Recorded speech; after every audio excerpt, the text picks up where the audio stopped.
Olá, senhoras e senhores, sou Miguel Ângelo Caruso, autor do livro Introdução à Filosofia Clínica. Sou filósofo clínico, possuo também formação em filosofia, bacharelado, licenciatura, mestrado e doutorado na área de filosofia da religião. E hoje nós vamos dar continuidade à leitura comentada desse livro Introdução à Filosofia Clínica. Nós já abordamos diversos temas aí nos vídeos anteriores. Vocês vão encontrar a playlist nos comentários aí no vídeo, na descrição do vídeo, então fiquem à vontade para olhar os vídeos na sequência. E hoje nós vamos comentar o capítulo em que tratamos do mundo como representação, que se encontra ali na página 32 até 34 do livro. O mundo como representação é uma noção na filosofia clínica importantíssima, né? Ele é uma das bases teóricas, as bases de pressuposição que nós temos no consultório, na terapia, e de modo muito diferente das outras abordagens terapêuticas, que possuem uma massa imensa de pressupostos que se aplicam a cada pessoa como critérios, por exemplo, de diagnóstico ou de critérios normativos. Os pressupostos da filosofia clínica, eles resguardam aquilo que a filosofia clínica preza muito, que é a ideia da singularidade. Então não há na filosofia clínica nenhum pressuposto que não busque resguardar a ideia de singularidade. E tudo aquilo que ao longo do processo de desenvolvimento da filosofia clínica trouxe algum tipo de inclinação para alguma possibilidade de critério normativo que não resguardava a ideia da singularidade, ele foi pouco a pouco retirado. Então a filosofia clínica continua em seu desenvolvimento de manter justamente essa meta, que é a de considerar cada pessoa a partir dela mesma e tomar isso como um pressuposto, vamos dizer assim, radical, né? Somos radicalmente voltados para a ideia da singularidade. Tudo aquilo que não compõe essa ideia de singularidade a gente rechaça, pelo menos na nossa proposta terapêutica. Então, assim, cada proposta terapêutica tem toda a sua fundamentação, tem seus pressupostos, e a nossa é essa. Então, não posso dizer em relação às outras, mas em relação à filosofia clínica, eu garanto a vocês que ela cumpre mais eficazmente seu papel, quanto mais ela mantém seu pressuposto da singularidade. Se ela perde um pouco disso, ela começa a se perder ou se tornar uma terapia sem aquilo que é próprio dela, né? sem a sua identidade, vamos dizer assim. Muito bem, então o título é O Mundo como Representação. Aí eu começo no primeiro parágrafo. No início, ou seja, lá naquele texto que temos no início do livro, em que eu comento sobre o início de uma clínica, né? O início de uma clínica filosófica, da clínica filosófica, na verdade, eu disse que ao longo do livro a gente vai esclarecendo o que foi escrito naquele primeiro ponto, até que no final do livro a gente releia aquele início de uma clínica filosófica, já com toda a nomenclatura da filosofia clínica presente naquela descrição. Então vamos lá. No início dissemos que, abro aspas, a pessoa conta o que lhe incomoda, suas dores, dúvidas, questionamentos, angústias, motivos, sofrimentos, etc. Fecho aspas. O filósofo clínico ouve o relato. Independentemente do que ele pense sobre os assuntos apresentados, em sua formação aprende que tudo o que é dito é assim para a pessoa. Isso é importantíssimo levar em conta. Ou seja, o relato se refere ao modo como o partilhante percebe, sente, pensa, vê, lida e interpreta seu mundo. Em suma, cada pessoa tem sua própria representação de mundo. Ou seja, uma parte importantíssima na filosofia clínica é considerar que aquilo que é trazido ao consultório, aquilo que é relatado pelo partilhante, a gente deve considerar que é assim para o partilhante, independente do que eu acredite ou não, do que eu vi ou não. A questão é, cada pessoa vive segundo o modo como ela enxerga o mundo e enxerga a si mesma. Então, se eu coloco pressupostos meus para analisar ou para medir aquilo que é falado pela outra pessoa, eu estou usando um critério que não é aquele que a pessoa usa para viver. Então eu preciso acolher da melhor maneira possível aquilo que é apresentado pela pessoa, para que, a partir daí, entendendo a pessoa, compreendendo, acolhendo aquilo que ela apresenta, aí sim eu posso ajudá-la, porque aí eu vou buscar colher essa representação de mundo da pessoa. Então, representação de mundo não significa somente que é um modo de ver o mundo, né? A representação de mundo na filosofia clínica, ela engloba as emoções da pessoa, os valores, o modo dela aprender, o modo dela se relacionar, a perspectiva que ela tem do mundo, que ela tem de si, que ela tem das pessoas, suas verdades mais viscerais, podemos dizer assim. Enfim, tudo aquilo que constitui uma pessoa é aquilo que a gente vai chamar de representação de mundo. Representação de mundo, sob certo aspecto, é uma espécie de óculos, né, existencial, a partir do qual a pessoa vê a si e vê tudo o que está ao redor, né, a partir do qual ela raciocina, a partir do qual ela pensa as coisas, a partir do qual ela toma decisões, ou a partir do qual, inclusive, ela se omite em determinadas situações, e assim por diante, né? Então é importantíssimo levar isso em conta. Representação de mundo não é uma questão secundária, e muito menos de pouca monta para o filósofo clínico. É o cerne daquilo que a gente vai trabalhar. Cada pessoa possui um modo, né, um meio, uma determinada representação de mundo a partir do qual a sua vida vai girar, né, vai acontecer. E isso é importantíssimo levar em conta. Uma das bases do método de trabalho do filósofo clínico vem de dois autores, Protágoras de Abdera e Arthur Schopenhauer. O primeiro, ou seja, o Protágoras, disse que o homem é a medida de todas as coisas. E o segundo, que é o Schopenhauer, logo na primeira frase do primeiro capítulo do seu livro O Mundo como Vontade de Representação, ele vai dizer: o mundo é minha representação. Continuando, não é uma questão de relativismo. Lembremos que as bases do comportamento não são universais. Cada pessoa se forma em um contexto histórico que lhe é próprio, e mesmo assim não o vivenciam de igual modo. Dois indivíduos podem nascer, crescer na mesma família, época, convivência, etc., ter a mesma experiência de seu contexto e manter personalidades distintas. Isso pode ocorrer até mesmo com gêmeos.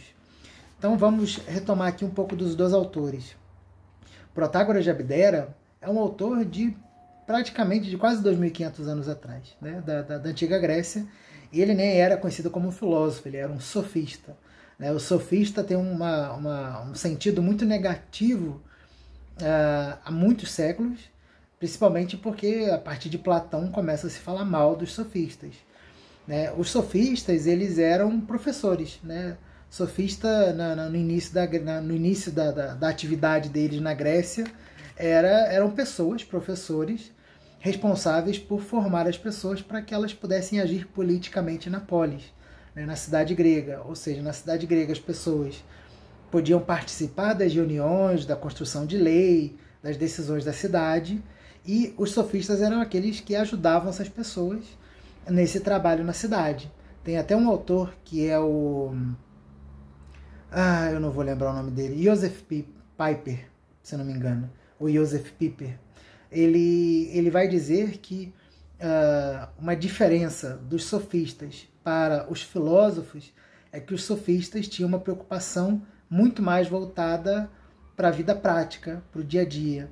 E os filósofos, eles estavam com questionamentos que ultrapassavam o sentido de uma utilidade comum, né? Eles estavam voltados por um bem comum, mas num sentido muito mais amplo e um sentido que ultrapassava as inquietações da vida prática do dia a dia. Não que não se aplicasse à vida prática, mas a questão do filósofo ia um pouco mais além, era um pouco mais abrangente.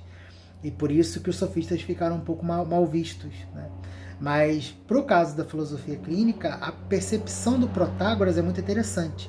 Lúcio Pachter vai dizer que, enquanto os filósofos que vinham antes de Sócrates, ou contemporâneos a Sócrates, que eram chamados filósofos da natureza, os filósofos da physis, né, eles estavam buscando o fundamento da realidade na natureza, né, na ordem, né, não na natureza no sentido que a gente trabalha hoje, natureza, a physis, por grego, era muito mais abrangente, né? E uma característica interessante que eles tinham era de buscar justamente a arqué, o princípio de todas as coisas. Enquanto eles estavam preocupados com isso, Lúcio vai dizer que os sofistas começaram a se questionar sobre aqueles que pensavam essas questões. Né? Então, quando o Protágoras vai dizer que o homem é a medida de todas as coisas, ele vai dizer que cada um daqueles filósofos pré-socráticos, Tales, Anaximandro, Anaxímenes e por aí vai, eles pensavam o mundo a partir um pouco da medida deles. Eles eram parâmetro para pensar essa realidade na qual eles estavam. Né? Essa era a ideia do Protágoras. No século XIX, Arthur Schopenhauer escreveu um livro chamado O Mundo como Vontade e Representação. O Lúcio pegou principalmente essa ideia da representação e não a ideia da vontade. Inclusive, eu costumo brincar que o Freud ficou com a vontade do Schopenhauer, né? E o Lúcio ficou com a representação. Por quê? Porque a vontade era um princípio que fundamentava todos os comportamentos. Né? E a representação era como aquilo que consistia a pessoa, que para o Schopenhauer seria a vontade, como é que isso se manifestava. No caso da filosofia clínica, a representação ela não é fruto de uma vontade que está presente na natureza como fundamento de tudo. A representação ela é uma representação da estrutura de pensamento de cada pessoa, que é compreendida, relatada e percebida a partir de uma experiência, vamos dizer assim, fenomenológica.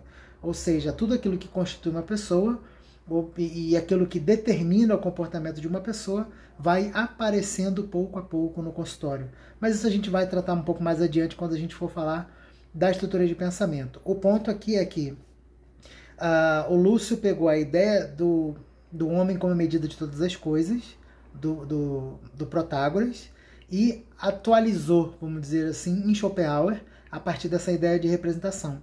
Mas levemos em conta que a síntese desses dois autores está em Lúcio Pachter. Se vocês forem ler tanto os fragmentos do Protágoras quanto o livro do Schopenhauer, vocês não vão achar filosofia clínica ali. A gente precisa levar em conta que quem fundamenta quem inspira a teoria são esses autores, mas quem constrói e fundamenta é o próprio Lúcio Pachter, que sistematiza a filosofia clínica nos anos 90. Continuando. E outra coisa, né? Além dessa questão da representação, né? De que cada pessoa possui uma representação de mundo, possui uma medida, ele mede as coisas a partir de si, a gente precisa levar em conta que cada pessoa tem um contexto geográfico, histórico, cultural, social, pessoal. Só que na filosofia clínica a gente não fica buscando obras de sociologia para entender como é que é a realidade, o mundo de cada pessoa. Né? O que a gente faz é compreender como cada uma daquelas pessoas vivenciam esse contexto na vida delas. Então, se eu quero entender qual é o peso que tem algum elemento de cultura, algum elemento de relação, ou até as questões históricas presentes naquele momento, ou meteorológicas, imagina, né?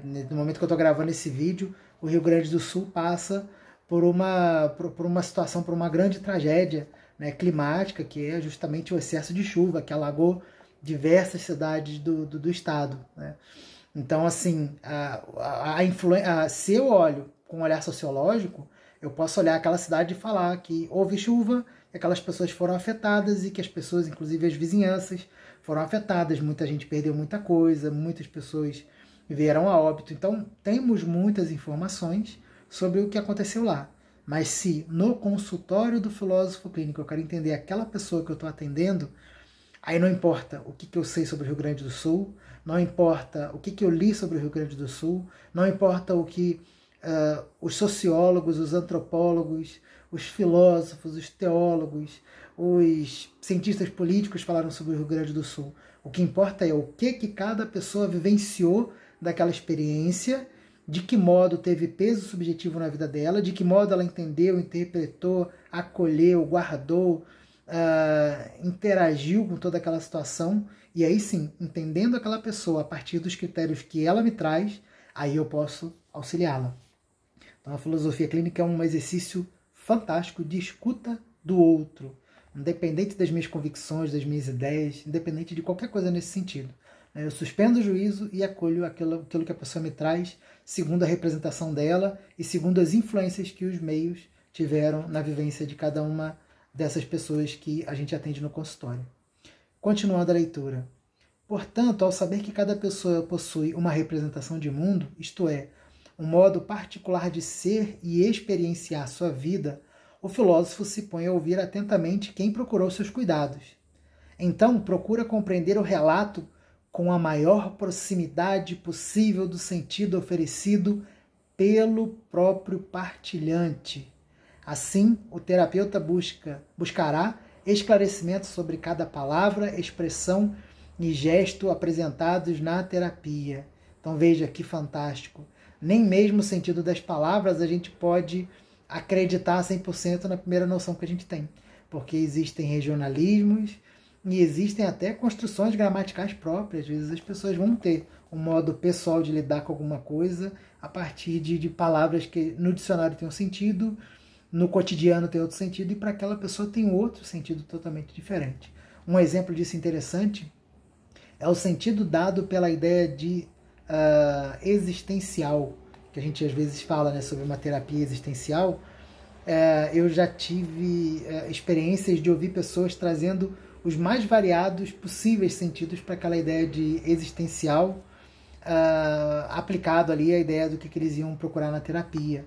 Então é isso, né? Não devemos nem mesmo o sentido das palavras a gente deve acreditar 100% na primeira impressão que a gente tem, mesmo que a gente seja nativo, que tenha nascido às vezes na mesma cidade, no mesmo bairro, na mesma rua, ou até morado na mesma casa da pessoa que a gente atende. A gente precisa entender que cada pessoa vai ter um corpo de sentido daquilo que ela fala, que é importante a gente acolher e perceber como é que é para aquela pessoa. Continuando, os filósofos que nos acompanham nesta constatação...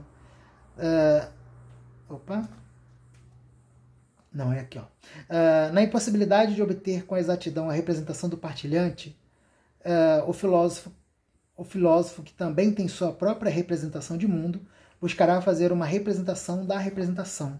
Então veja a dificuldade. Se o meu partilhante ou as pessoas possuem uma representação de mundo, eu, como filósofo clínico, também vou ter minha representação de mundo. Como é que então eu vou compreender aquela pessoa se eu já tenho a minha representação? Bom, então eu tenho que buscar ao máximo suspender os meus juízos, as minhas noções, as minhas verdades, as minhas convicções e acolher aquilo que a pessoa me traz. Só que é claro, eu tenho aquilo que a pessoa expressa. É claro que quando a gente expressa, muito de nós não é manifestado, né? A gente manifesta parte do que nos constitui, ou a gente inclusive comunica parte daquilo que a gente está querendo comunicar. Porque não necessariamente quando a gente comunica algo, a gente vai comunicar tudo o que veio com isso. Vocês levem em conta que, por exemplo, se vocês afirmam alguma coisa, por exemplo, todo homem trai, isso é uma convicção de cunho universal sobre a ideia de como os homens agem nos relacionamentos. Só que, às vezes, na cabeça daquele que emitiu essa frase, tem experiências de traição pessoais, traição ao redor, talvez artigos, livros, postagens de redes sociais que a pessoa leu, músicas que a pessoa ouviu. Então, uma série de conteúdos, de elementos que constituem aquela afirmação que não apareceram ainda, podem aparecer, né? E isso vai, às vezes, depender de um bom tempo de escuta no consultório. Então, assim, a gente tem que suspender um pouco a nossa representação, ouvir a representação do outro, só que a gente vai ter que constituir uma noção, ou construir uma noção daquilo que a gente entende do outro como uma representação da pessoa. Porque a gente só tem aquilo que foi manifesto da representação dela. Então, leve em conta isso. Eu tenho uma representação, meu partilhante tem uma representação, e na impossibilidade de eu compreender a representação do outro na totalidade, se é que até o próprio partilhante consegue isso, né? Eu acolho a representação que foi manifestada ao longo da fala nas terapias, ao longo das terapias, na fala que a pessoa apresenta. Continuando, se nossa representação de mundo tem uma limitação em relação ao modo como vemos o mundo, entre aspas, objetivo, o mesmo ocorre com a representação do que nos vem do outro. Por isso, o filósofo clínico está ciente de que trabalha com dados aproximativos e não com elementos de exatidão. E aqui é um ponto importantíssimo.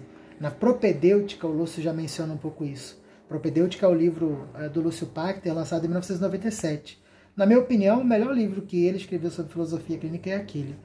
E isso é muito interessante, a gente falar que na filosofia clínica a gente não trabalha com elementos de exatidão, a gente trabalha com elementos de aproximação. E Lúcio nos dá alguns autores a partir dos quais ele defende essa noção de que a gente não tem como acessar totalmente o outro. Alguns dos autores que ele leu para ter essa noção são descritos no parágrafo seguinte. Ele diz assim: os filósofos que nos acompanham nessa constatação das limitações humanas são Immanuel Kant, Friedrich Nietzsche, Karl Popper, Hans-Georg Gadamer, entre outros.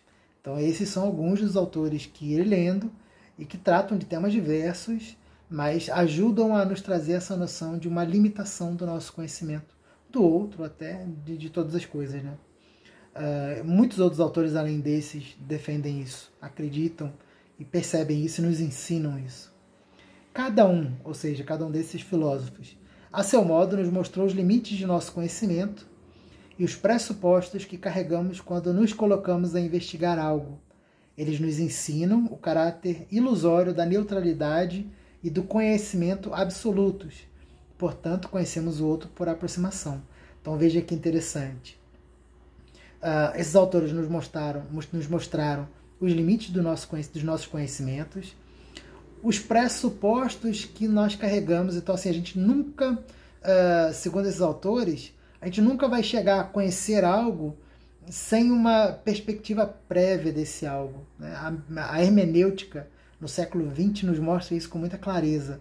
A gente sempre já vai para um objeto com uma noção prévia daquele objeto que a gente vai investigar, né? Então, esses autores nos mostram isso. No caso do consultório, os nossos pressupostos que devem vigorar no atendimento é o pressuposto da singularidade, o pressuposto da estrutura de pensamento, dos exames categoriais, dos submodos. Então, nós temos pressupostos, né? Mas a gente busca suspender os nossos juízos, as nossas verdades, as nossas convicções, para que a gente acolha aquilo que o outro tem a apresentar no consultório. Então, os nossos pressupostos, a gente vai ver mais adiante, eles são formais, não são conteudísticos.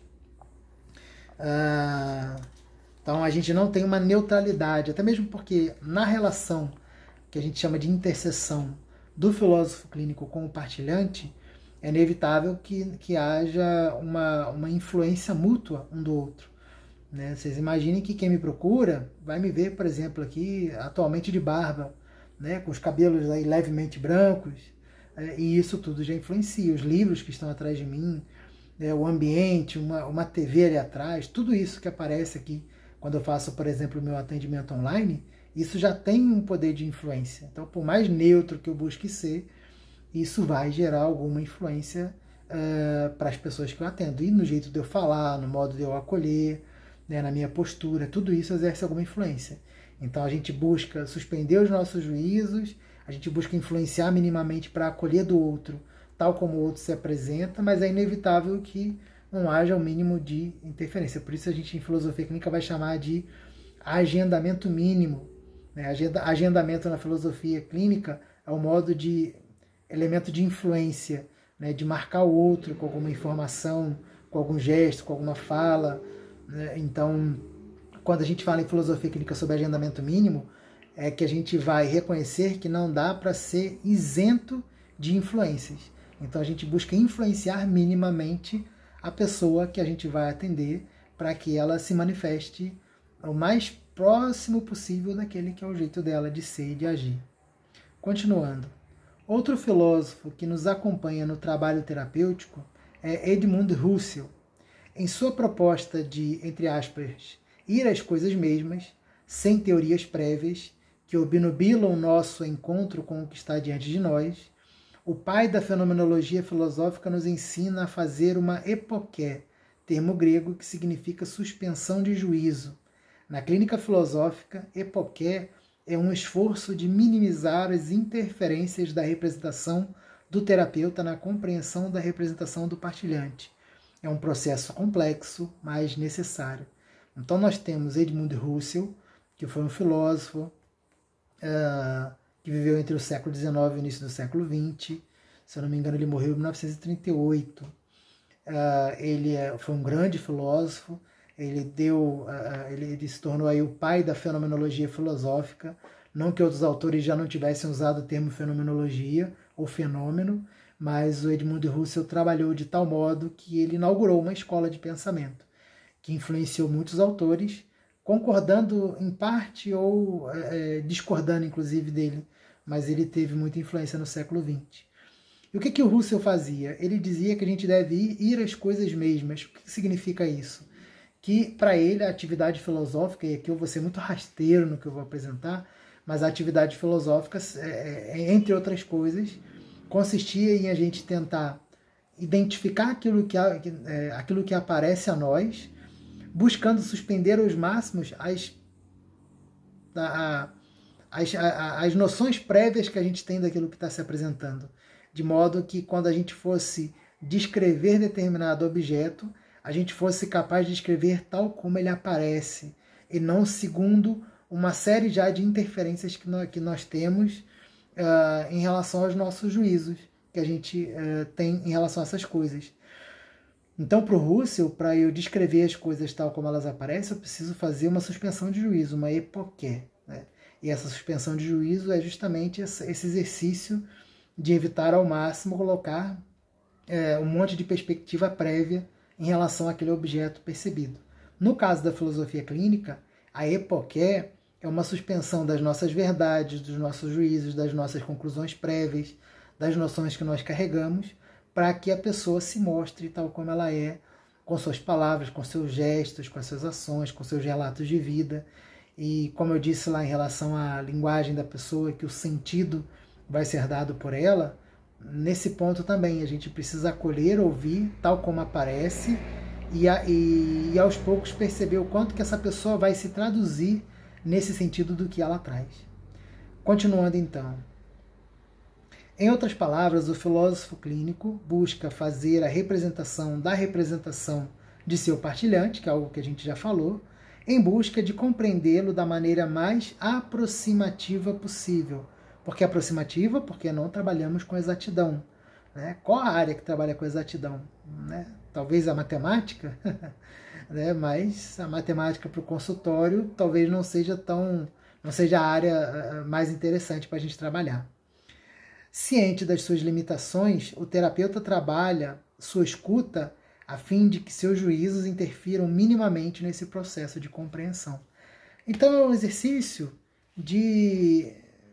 acaba sendo um exercício de humildade do filósofo clínico. Ele é um estudante, ele é um aprendiz daquela pessoa que está se apresentando no consultório. Ele está ali aberto a escutar, aberto a ouvir, aberto a acolher aquelas informações que aparecem do partilhante e compreendendo o partilhante segundo o método da filosofia clínica, que a gente até agora só apresentou noções prévias, muito básicas até agora. A partir da metodologia da filosofia clínica, a gente vai conseguir trabalhar com essa pessoa segundo sua singularidade e auxiliá-la da melhor maneira possível. Então é isso, a gente já caminhou mais um pouquinho, na semana que vem a gente volta com mais textos, a gente vai falar um pouco dos métodos no método, né, na semana que vem. E se vocês gostaram do vídeo, eu peço por favor que se inscrevam, que curtam, se possível que deixem um comentário, até se quiserem resumir, deixar dúvidas, fiquem à vontade, dentro do possível eu vou respondendo. E é isso, um grande abraço. Se quiserem obter o livro Introdução à Filosofia Clínica, vocês encontram nas melhores livrarias do país, podem encomendar. E se quiserem comprar online, tanto em versão física quanto em versão digital, para Kindle, por exemplo, vocês podem comprar tanto na livrariavozes.com.br quanto na amazon.com.br. Em ambas vocês conseguem comprar esse livro e eu acredito que vocês vão gostar muito da leitura, tá bom? Um grande abraço e até o próximo vídeo.